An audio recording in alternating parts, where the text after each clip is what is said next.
Generic greetings and welcome back to Endless Legend, where we are pretty much on cleanup detail now. As you can see, we are getting attacked off an army of the Ardent Mages, which we will auto-fight and pretty much auto-win, which means that the Ardent Mages are now dead. That did not take too long at all. It's been a bit of an interesting couple of episodes. We were struggling on right near the sort of start of the series with the Draken next to us. Once we took the sea tiles, however, we found that we were extremely powerful indeed. Let me just meet up these two armies here, and there we go. And now we have an army of 8, which we can charge over towards this thing, and I don't know if I'll be able to win against it, but we'll give it our best shot. Yes, so we've been sort of on the back foot at the sort of early start of it, but as soon as we took these main sea tiles, as soon as you do that, you gain obviously the resources on them as well as whatever things that are happening. So that thing there, luxury boost facility, which is 50% luxury resource on luxury resource facility on Empire. So having that is just giving us a massive boost. These sea tiles, if you take control of these, especially if you control all of them, you'll find that your mid to late game is just absolutely unstoppable almost, and that's pretty much what we're like now. We don't have we do have a standing army. Technically we have a standing army. It is there, and we are using it to search things and gather things and do pretty much that. And also recruit Urkins, which has been the sort of the mainstay so far. I'm going to reposition that to there because we can, and we're going to get more line of sight. Yeah, the Urkins are stupidly powerful, and obviously the lice is what we've really been focusing on as well. We have lots of Urkin lice that we are using to attack pretty much everything that we can. We've got 5 more turns until the difference engine is complete, which means that we... Oh, look at all that. Loads of things for supremacy and all that sort of thing. All the pop-ups. Not that it matters for us. Yeah, so we have all of these lice attacking, and we have lots of... ways of winning, but realistically it's not going to be via science, is it? We did try to go for a science victory, hence the difference engine 5 turns, and in terms of the science, it doesn't actually say. Oh, sorry, I think science is unlocking, is it 5 out of these 6, I think? Either way, once we've got that, it'll be 12 turns, 12 turns, 12 turns, 12 turns, probably, because I think this was 24 turns for that. But then this will give us 100% science on cities. So that'll half that to 12 turns. But then we put more stuff in, so that would have taken down to about 10 turns a piece. So 40 turns for that. So I can honestly say that I don't think it's going to take me 40 turns to take over the majority to take over the rest of these cities. We're going to siege this city here.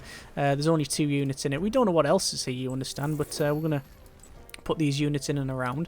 We've got 2 Urkins which are attacking very well, and we've got some stuff going on here which I think we can probably just attack now. I don't know why it's doing that, but there we go. 2 militia in there, and we've got loads of reinforcements, which that is now gone, and then we're going to stomp over to the far left.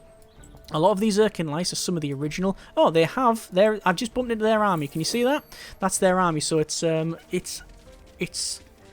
4 assassins, assassin 2, 3, 3, and 4. We're going to attack those just because, just taking out their army is always good, and they are now gone. They have a city down here, which we will move the lice and the things to. Although we are starting to run out of lice because we now control 2 out of the 3 Urkins anyway. So, yeah. How is this city? That is a 17 fortification. This is moving over. I'm very tempted to attack that, but I don't know if just 8 units will cut it. Well, I need more Leviathans. 1, 2. Let's see if I can build some more. And we can't buy any more glass steel. So we are limited because of the amount of glass steel that we have, which is a shame. And there we go. No more stockpiles, no more extra to buy. I could buy more luxury resources and activate the boosters, but the time it takes to do that would be probably best spent on just attacking. There is another level up, what a surprise, in... actually, no, this is the sea hero, so we'll go for... That's transport ship, that's detection. Now, no negative effects from weather, that's always useful. Vor's getting attacked off roving army, which is actually going to probably take back that thing there as well. Yes, it is, although we are going to resolve this issue by, well, attacking straight back. Obviously, the Leviathan's coming. We will attack that, and bang, they're gone. And we can't attack that yet, which is a shame, but hey-ho. We're going to deep dive into there and get some dust, and we will head on to... Where is the last Urkin? The last Urkin is over here, but it's 13 turns to move. It's only going to take us 6 turns to get over there, assuming we're not attacked, so we might as well do that.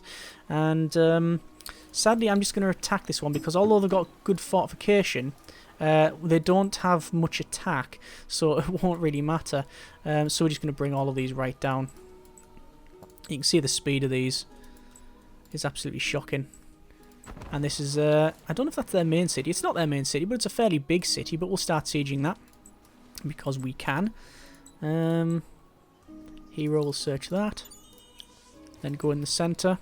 And we're now just sort of uncovering stuff. And these ones will start sieging once again. Lice can go there. The Harmonize can go there.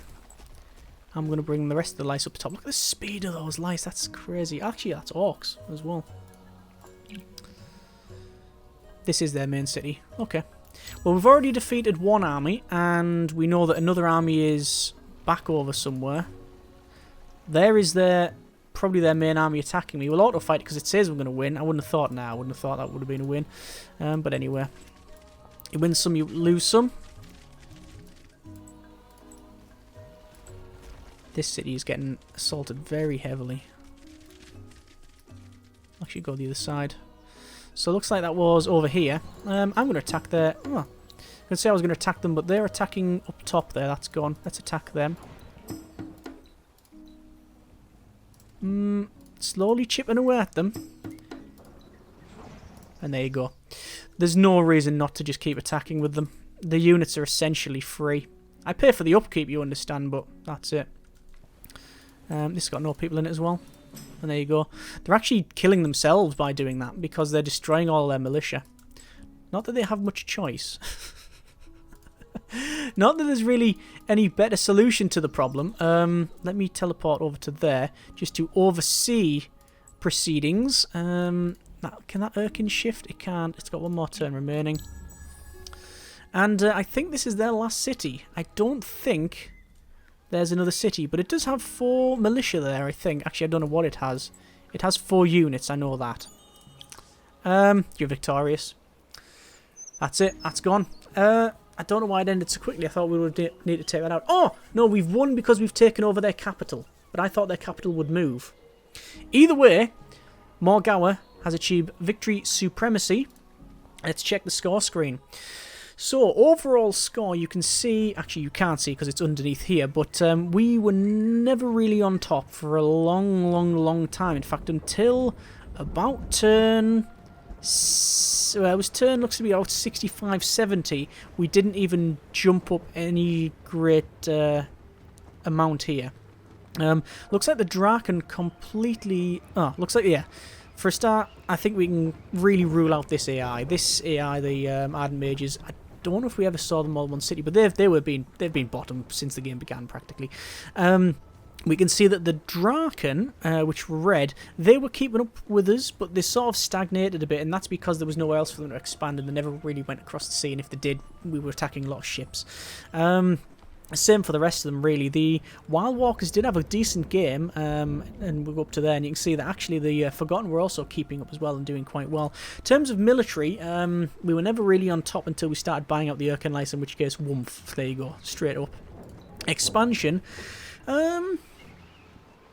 strangely that's quite high, even though we never really took a lot over. Population is probably going to ramp up as well.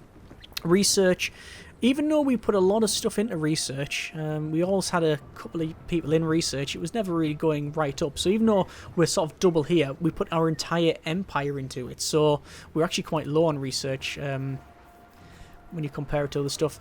Food we were always quite good on because we did have a lot of sea tiles, which give us that. Industry and dust will be the same thing. Well, dust is absolutely insane. There was just no contest there. There's our science that went whoosh straight up.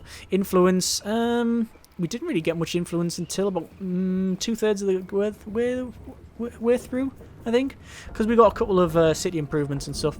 Empire approval was not too bad, starting off about 60, hovering up and down there, and then really it was always on top until we sort of capture different things, and when we go down and we activate different stuff again. Diplomacy, yeah, we didn't attempt that at all. That's going straight up. And then quest, yeah, once again, we didn't even bother with our main quest. I think we got to one point and we just decided to leave it. But that has been a bit of Endless Legend playing the Morgawa, won by Supremacy victory. Early game, very difficult faction to get working. If your starting location is garbage, it's going to be a real slog. Not having a standing army, or at least a decent standing army, is a problem. You can buy units out, but they're very expensive.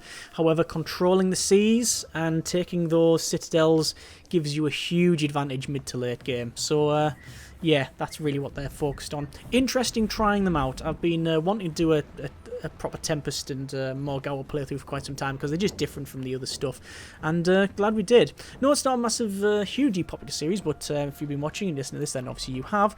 Glad you've enjoyed it, at least I assume you have. If you want to see more, then by all means let me know what you would like to see and play and that sort of thing. A certain, in terms of just games, but also if it's this, then factions and whatnot. We could always start a custom one, go for a different one. It's up to you. Either way, thanks very much for watching. Hope you enjoyed the video and the series. Take care, generic partings, etc.